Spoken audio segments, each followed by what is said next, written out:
लोकसभा चुनाव के लिए कांग्रेस का घोषणा पत्र आज जारी होगा। कांग्रेस अध्यक्ष मल्लिकार्जुन खड़गे राहुल गांधी पार्टी मुख्यालय में करीब 11:30 बजे प्रेस कॉन्फ्रेंस करेंगे। बता दें कि कांग्रेस अपने घोषणा पत्र में युवाओं को अपने पाले में करने की रणनीति के तहत केंद्र सरकार में खाली पड़े करीब 30 लाख सरकारी पदों को भरने का वादा कर सकती है।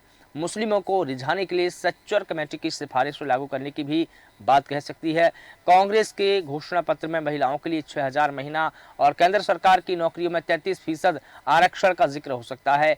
ओबीसी वोट बैंक को साधने के लिए जाति आधारित जनगणना करवाने और पिछड़ी जातियों के लिए आरक्षण की सीमा बढ़ाने का भी वादा किया जा सकता है। वहीं राहुल गांधी की भारत जोड़ो न्याय यात्रा पिछले दिनों महाराष्ट्र में समाप्त हुई थी और इसी दौरान 14 मार्च को राहुल गांधी ने अपने एक्स अकाउंट पर 5 गारंटियां दी थी। राहुल ने कहा था कि स्वामीनाथन आयोग के तहत किसानों को न्यूनतम समर्थन मूल्य यानी कि एमएसपी की हम गारंटी देंगे। और इस पूरी खबर पर अधिक जानकारी देंगे हमारे साथ हमारे एडिटर इन चीफ जय श्रीवास्तव सर जुड़ चुके हैं। सर, आज कांग्रेस का घोषणा पत्र जारी होगा।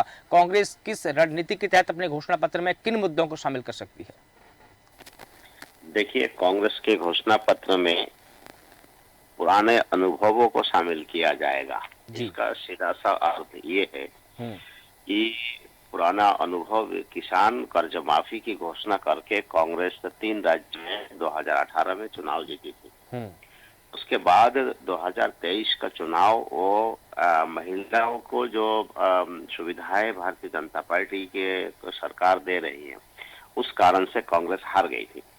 तो ये विशेष करके किसानों का और महिलाओं का ध्यान इस घोषणा पत्र में रखा जाएगा। ऐसा लगता है कि जिस प्रकार से महिलाओं को कुछ राशि देने की बात होगी, इसमें किसानों को कर्ज माफी की बात होगी, साथ साथ और भी जो टैक्सेस संबंधी बात इसमें होगी।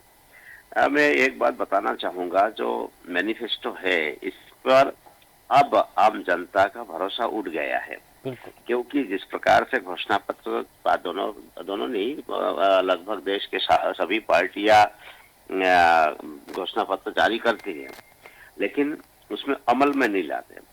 इसी कारण से आम जनता का जो भरोसा है वो घोषणा पत्र से उठ गया है। उलट इसका ये होना चाहिए कि सरकार जिस प्रकार से चल रही है और पार्टियां जिस प्रकार से चल रही है, इसमें दोनों बहुत इसमें भिन्नता है। सरकार चुनाव के बाद बनती है और पार्टियां चुनाव में सरकार बनाने के लिए काम करती है। तो बनाने के लिए जब काम करती है तो बहुत सारे जो घोषणा है तो आम जनता के सामने रखती है पार्टियां कि ये हम करेंगे। उसके बाद अगर वो जनता को समझ में आता है तो उसमें वो वोट देते हैं। देखा यह जा रहा है कई वर्षों से कि जो पार्टियां है वो अनेक प्रकार की घोषणाएं करती है, लेकिन अमल में ना होने के कारण से जनता बिल्कुल ठगा सा महसूस करते हैं। क्यों?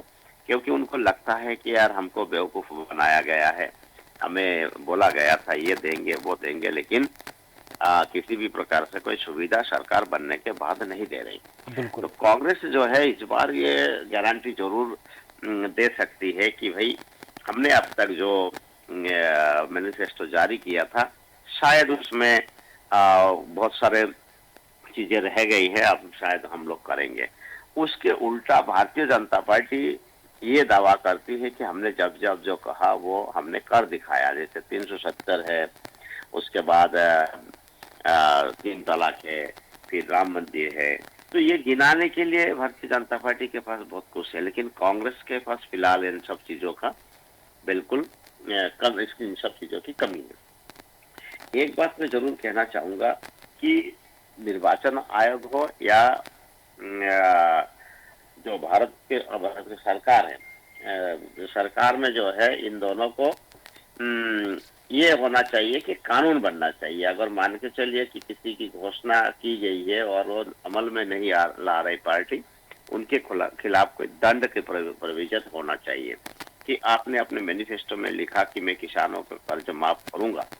यदि पार्टी की सरकार आ जाती है तो फिर एक्सक्यूज नहीं सुनना चाहिए कि हमारे पास फंड नहीं है, हम लोग आर्थिक स्थिति में मजबूत नहीं है, वेतन देने के लिए पैसा नहीं है, तो हम किसानों का कर्जा कहां से देंगे।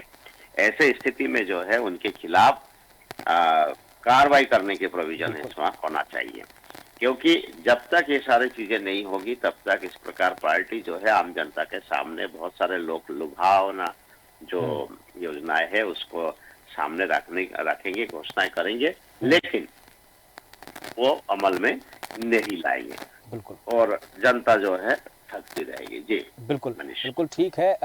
सर, दोनों ही दल, चाहे बीजेपी हो या कांग्रेस हो, महिलाओं को रिझाने में ज़्यादा काम कर रहे हैं। कांग्रेस ने भी पिछले दिनों अपने सोशल मीडिया अकाउंट पर महिलाओं के लिए 1 लाख रुपए देने का वादा किया था। इसके अलावा उन्होंने महालक्ष्मी गारंटी, इसके अलावा आधी आबादी पूरा हक, इस प्रकार की तमाम बातें कही थी। लेकिन क्या लगता है सर कि क्या इस बार महिला वोटर है कांग्रेस के साथ में जाएगी, क्योंकि लगातार कांग्रेस महिलाओं के हक की बात कर रही है? देखिए, इसमें ये अब सर्वे से हो या प्रमाणित हो चुका है कि यदि एक महिला को संतुष्ट किया जाता है तो 4 वोट मिलने की संभावनाएं होती है, और यदि एक पुरुष संतुष्ट होता है तो उसको अकेले की वोट जो है की गारंटी होती है। बिल्कुल। तो इस कारण से जो है अधिकतर पार्टियां ये सोचती हैं कि भाई महिलाओं को संतुष्ट किया जाए।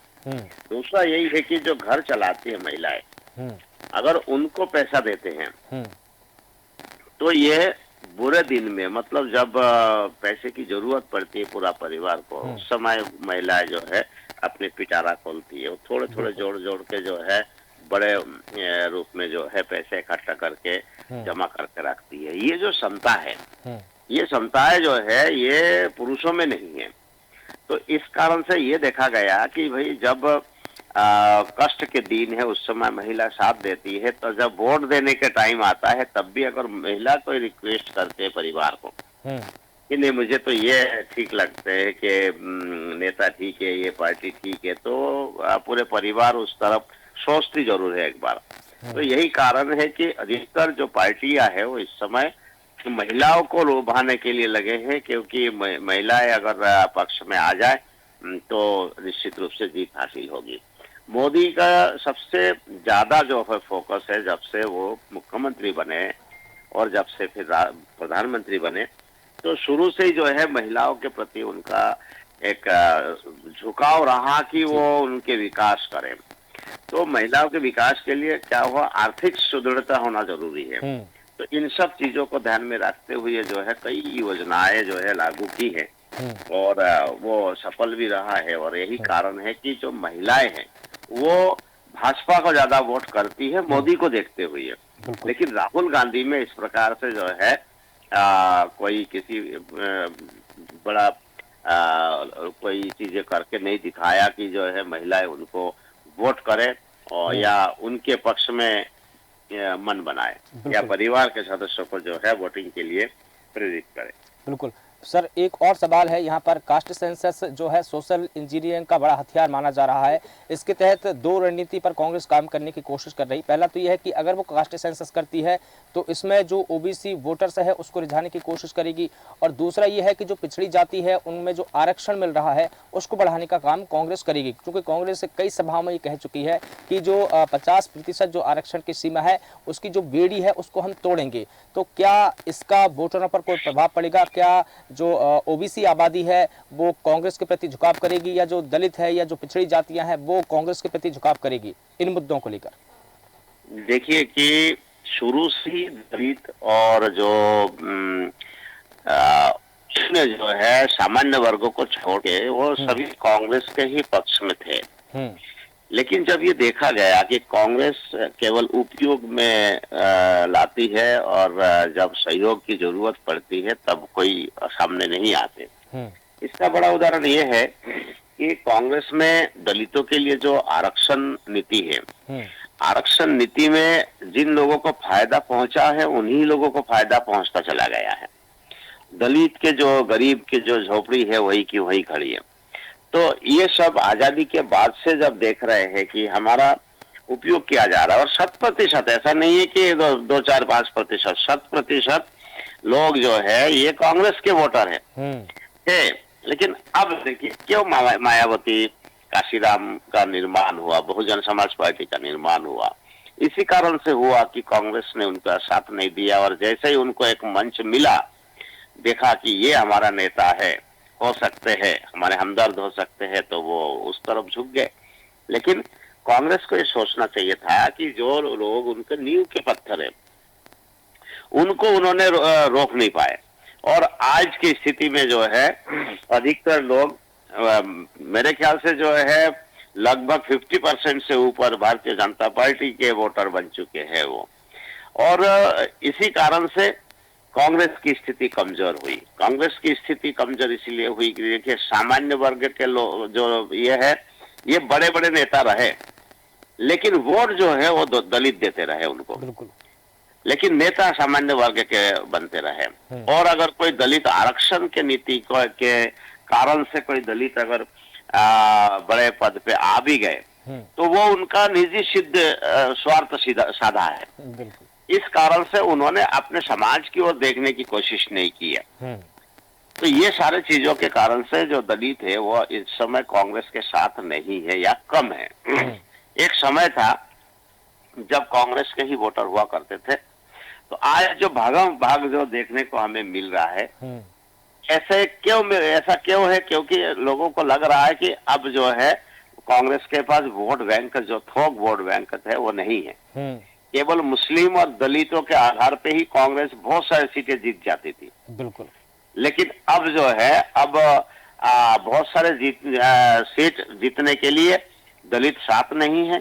केवल जो है जो मुस्लिमों के साथ पाकर कांग्रेस सरकार नहीं बना सकती है। दूसरा यही है कि अब मुस्लिमों के हितैषी भी कई पार्टियां अब बन चुकी हैं। तो यही कारण है कि वो भी वोट बैंक जो है, स्थायी वोट बैंक कांग्रेस के पास नहीं है। जिन राज्यों में अन्य कोई पार्टी नहीं है, जैसे छत्तीसगढ़, मध्य प्रदेश और गुजरात, इन सब जगह पर जो है मुस्लिम कांग्रेस के साथ है। जहां दीगर पार्टी है वहां वो कांग्रेस के साथ नहीं है। तो इसीलिए जातीय समीकरण को यदि आप साध के राजनीति कर रहे हो, तो आपके जो है पैर तले से कभी भी जो है ये वोट खिसक सकते हैं। क्योंकि उनके लिए आप क्या किया है इसका भी आकलन करते हैं वोटर। आजकल जो है पढ़े लिखे हो गए हैं, समझदार हो गए हैं, तो उनको पहले जैसे ये नहीं है कि भेड़ चाल जो है वोटिंग करने के लिए आपके पक्ष में आ रहा है। पूरे मोहल्ले का एक नेता है, उसने बोला कि इसको वोट देना है और सारे लोगों ने वोट डाल दिया। ये स्थिति अब नहीं है। बिल्कुल। हो सकता है इसका उल्टा हो कि कोई मोहल्ले का कोई बंदा अगर नेता है या कोई समाज सेवी और बोल रहा है कि इसमें वोट डाल देना, तो लोग जिद करके जो इसको बोल रहा है इसको तो वोट देना ही नहीं है। बिल्कुल। तो ये सारे चीजों में परिवर्तन आया है। बिल्कुल, वोटिंग का पैटर्न बदला है। बिल्कुल, पैटर्न बदला है। इसका मतलब ये है कि वोटर आप समझदार हो गए। इसी कारण से डंके की चोट कोई बोल नहीं सकता है कि मैं मेरे बूथ पे इतने वोट दिला दूंगा। बिल्कुल। इसके उलट कांग्रेस को ये भी आकलन करना पड़ेगा, जिस प्रकार से Bharatiya Janata party social engineering के लिए काम करती है, उनका जो मॉडल है बहुत शानदार मॉडल है। तो इसीलिए जो है ये पन्ना प्रमुख तक, फिर पन्ना प्रमुख में अगर 10 परिवार है या जितने भी ये है, तो उनको साधने के लिए वो किसी भी स्तर पे जाके बातचीत करते हैं। बिल्कुल। लेकिन कांग्रेस के पास इस प्रकार से कोई प्लान नहीं है। बिल्कुल। बिल्कुल। आज देखते हैं ये मैनिफेस्टो जारी होने के बाद नई क्या चीजें इसमें देते हैं। बिल्कुल ठीक है सर, देखना होगा कि 11:30 बजे प्रेस कॉन्फ्रेंस मल्लिकार्जुन खड़गे करेंगे, तो कांग्रेस के पिटारे से क्या कुछ निकलेगा। फिलहाल तमाम जानकारी के लिए सर आपका बहुत शुक्रिया। तो बता दें कि कांग्रेस अध्यक्ष मल्लिकार्जुन खड़गे आज कांग्रेस का इलेक्शन मैनिफेस्टो जारी करेंगे। इसमें कई चीज़ों को शामिल किया जा सकता है। कांग्रेस 5 योजनाओं पर काम कर रही है, उनमें महालक्ष्मी गारंटी योजना भी है, हो सकता है कि इसको शामिल करे। कांग्रेस आधी आबादी पूरा हक, इस पर भी काम कर रही हो सकता है ये भी उनके घोषणा पत्र में शामिल हो। शक्ति सम्मान योजना पर भी कांग्रेस काम करेगी। इसके अलावा अधिकार मैत्री एक और योजना लेकर आ सकती है कांग्रेस। और इसके अलावा एक और जरूरी योजना जिस पर कांग्रेस ने काम किया है वो है सावित्री बाई फुले हॉस्टल।